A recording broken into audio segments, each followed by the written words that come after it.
Sorry, फिर से video pause हो गई थी। तो अभी तक हमने बिहार बोर्ड इंटर 2025 की एग्जामिनेशन पैटर्न को देखा, यानी कि जैसा आपका मैथिली का पेपर रहेगा वैसे ही हिंदी का पेपर रहेगा, जैसे आपका हिस्ट्री का रहेगा यानी कि इतिहास का रहेगा वैसे ही अर्थशास्त्र और होम साइंस का पेपर रहने वाला है। तो अभी तक हमने जो भी एग्जामिनेशन पैटर्न यानी कि क्वेश्चन का पैटर्न देखा है उसको एक बार कॉपी पर लिख लेते हैं, फिर हम नेक्स्ट स्टेप यानी कि best strategy to score maximum score in inter, कैसे हम मैक्सिमम स्कोर करें इंटर में, इसके लिए क्या स्ट्रेटेजी रहने वाली है वो हम देखने वाले हैं। और आपने ध्यान भी दिया होगा कि मैंने एक चीज़ पे फोकस किया है कि और निर्देश भी दिया गया है विद्यार्थी को कि विद्यार्थी यथासंभव अपने शब्दों में ही उत्तर दे, यानी कि अगर आप क्वेश्चन पढ़ के ये समझ पा रहे हैं कि क्या कह रहा है तो उसको उत्तर देने के लिए आपको किताबी परिभाषा किताबी लैंग्वेज लिखने की ज़रूरत नहीं है, उसे आप अपने शब्दों में उत्तर दे सकते हैं। बेसिकली यही मेरा स्ट्रेटेजी है कि कैसे आप प्रश्नों को अपने शब्दों में उत्तर दे सकते हैं। ये हम आगे आपसे डिस्कस करेंगे तो आपको समझ में भी आएगा कि मैं क्या कहना चाह रहा हूँ। तो सबसे पहले एग्जामिनेशन पैटर्न को एक बार कॉपी पे लिख लेते हैं। इसके लिए बैक कैमरा चाहिए, तो बैक कैमरा मैं खोल लेता हूँ। तो अभी तक हमने ये देखा कि आपका हिंदी 100 नंबर का है, मैथिली 100 नंबर का है, होम साइंस 70 नंबर का है क्योंकि 30 नंबर का आपका प्रैक्टिकल होता है, हिस्ट्री और इकोनॉमिक्स भी 100 नंबर का है।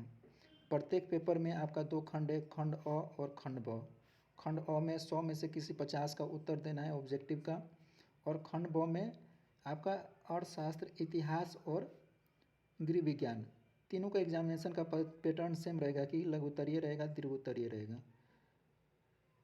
तो ये 100 नंबर का है, इसलिए 15 को लघु उत्तरीय का उत्तर देना है और दीर्घ उत्तरीय में और 4 दीर्घ उत्तरीय का उत्तर देना है 8 में से। उसी प्रकार गृह विज्ञान में आपको 20 में से 10 लघु उत्तरीय और 6 में से 3 दीर्घ उत्तरीय का उत्तर देना है। तो ये यानी कि आपको अर्थशास्त्र, इतिहास और गृह विज्ञान का एग्जाम का पैटर्न सेम है कि इसमें 2 ही टाइप का क्वेश्चन पूछा जाएगा, या तो रहेगा लघु उत्तरीय और एक रहेगा दीर्घ उत्तरीय। उसके बाद हिंदी और मैथिली का एग्ज़ाम यानी कि पेपर का पैटर्न सेम रहेगा कि आपको एक निबंध रहेगा 8 नंबर का, एक पत्र रहेगा 5 नंबर का, 10 लघु उत्तरीय में से 5 को का उत्तर देना है, प्रत्येक 2 नंबर का है तो 10 नंबर का ये, 6 में से 3 का दीर्घ उत्तरीय, 6 दीर्घ उत्तरीय में से 3 का उत्तर देना है, प्रत्येक 5 नंबर का तो 15 नंबर का ये, एक संक्षेपण हो गया, 2 को व्याख्या है प्रत्येक 4 नंबर का तो 8 नंबर का ये हो गया।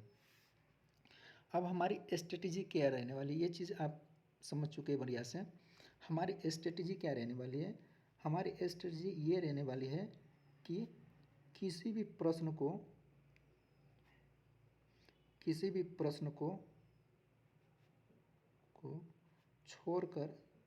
छोड़कर नहीं आना है, किसी प्रश्न को छोड़ना नहीं है, किसी भी प्रश्न को छोड़ना नहीं है। ऐसा क्यों कर रहे हैं, क्योंकि अगर आप ऑब्जेक्टिव 50 को ऑब्जेक्टिव है, अगर आप इसमें से मान लीजिए यहाँ पे मेरे पास एक ऑब्जेक्टिव का पेपर है, मान लीजिए अगर आपने उत्तर दिया और आपने एक सही उत्तर का आपको 100 ऑब्जेक्टिव रहेगा। अगर मान लीजिए यहाँ पे 100 ऑब्जेक्टिव है, 100 है, इसमें से किसी 50 का ही उत्तर देना रहता है। अगर आपने एक सही किया तो आपको 1 नंबर मिलेंगे। मान लीजिए तीसरा आंसर है, आपने इसको फिल किया तो एक सही पे आपको 1 नंबर मिलेगा। अगर आपने गलती किया तो 0 नंबर मिलेगा। मतलब आप क्वेश्चन नंबर 2 है, इसको मैंने नहीं अटैम्प्ट किया, इसको छोड़ दिया तो 0 नंबर मिलेगा। अगर मैंने अटैम्प्ट किया गलत हो गया तो ये भी 0 नंबर मिलेगा। मतलब ऑब्जेक्टिव में यही कंसेप्ट लगाना है कि किसी भी क्वेश्चन को छोड़ना नहीं है भाई। नहीं अटैम्प्ट करने से तो कई अच्छा है कि भाई अटैम्प्ट कर लो, तुक्का भी लगा दो, कम से कम सही भी हो सकता है। नहीं करने से तो अच्छा है कि भाई कुछ तो कुछ करके आओ। तो मेरा स्ट्रेटजी भी यही है कि किसी भी प्रश्न को छोड़ना नहीं है। आपको आता है तो वेल एंड गुड, अगर नहीं आता है तो किसी भी प्रश्न को छोड़ना नहीं है। ये हो गया खंड अ में। आपको मतलब ऑब्जेक्टिव के लिए ये याद रखना है। ओवरऑल ये सभी के लिए, लेकिन ऑब्जेक्टिव में नहीं छोड़ना है, क्योंकि अगर आप सही उत्तर देंगे तो 1 नंबर, अगर छोड़ देंगे फिर भी 0 नंबर, गलत भी देंगे तो 0 नंबर। अरे भाई तुक्का भी लगाओ, अगर सही हो गया तो 1 नंबर तो मिलेंगे, छोड़ने से तो अच्छा ही है।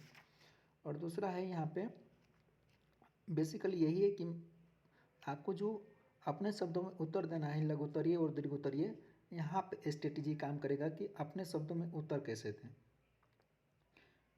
तो अब हमको फिर से फ्रंट कैमरा मॉडल पेपर पे जाना होगा।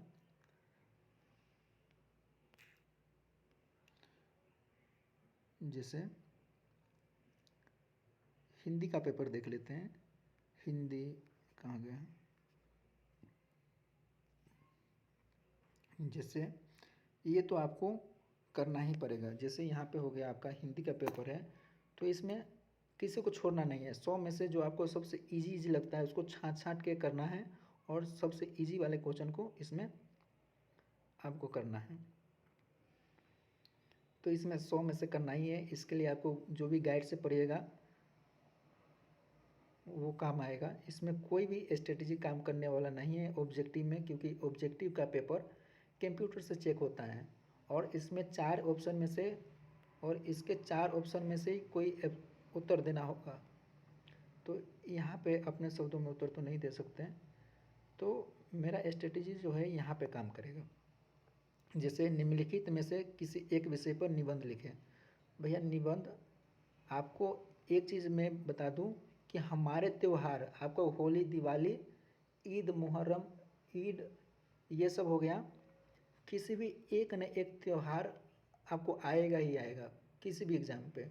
दूसरा प्रकृति और विज्ञान, ये भी रहता है। मोबाइल आदि, मतलब आपको किसी भी साल का अगर बिहार बोर्ड का पेपर उठा लीजिए, आपको एक निबंध रहबे करेगा त्यौहार का, और दूसरा प्रदूषण का। तो एक याद कर लीजिए, ये क्वेश्चन मान लीजिए कि ये आउट है, कि एक निबंध आपका रहता है ये त्यौहार या प्रदूषण, किसी में से दोनों में से कोई एक याद कर लीजिए। दूसरा है हिंदी के लिए, ये तो 8 नंबर का ये तो फिक्स है कि भैया आपको एक पत्र रहेगा। आप चाहे त्यौहार होली दिवाली का याद कर लीजिए या फिर प्रदूषण, इस दोनों में से या तो आप ये याद कर लीजिए या ये याद कर लीजिए, कोई एक याद कर लीजिए, और ये पक्का रहता है कि हर बार रहता ही है। और दूसरा, इसके बारे में हम बाद में बात करेंगे कि स्वप्रसंज्ञ व्याख्या कैसे करें, अपने शब्दों में उत्तर कैसे लिखें। सबसे पहले एक पत्र लिखना। पत्र लिखने के लिए भी अपने शब्दों में उत्तर देने की ज़रूरत नहीं है। पत्र का एक फॉर्मेट होता है, और एक पत्र तो लिख लीजिए प्रधानाचार्य के पास कैसे पत्र लिखें। प्रधानाचार्य के पास पत्र कैसे लिखते हैं उसका एक फॉर्मेट लिख लीजिए, और विषय के जगह पे आप लिख लीजिएगा। यहाँ पे है ना, विषय लिखते हैं, यहाँ पे विषय की जगह पे बस ये लिख दीजिए।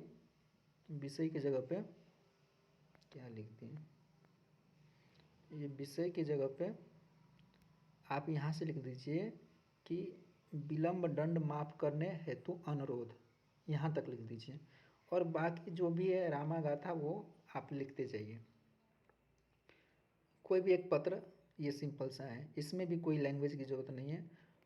स्ट्रेटेजी जो काम करेगी वो यहाँ पे काम करेगी कि प्रश्नों में से किन्हीं 5 के उत्तर दें। आप जैसे यहाँ पे है कि उसने कहा था शीर्षक कहानी में लप्टन साहब की जेब में से क्या बरामद हुआ। अब इसके लिए आपको कहानी पढ़े होना चाहिए।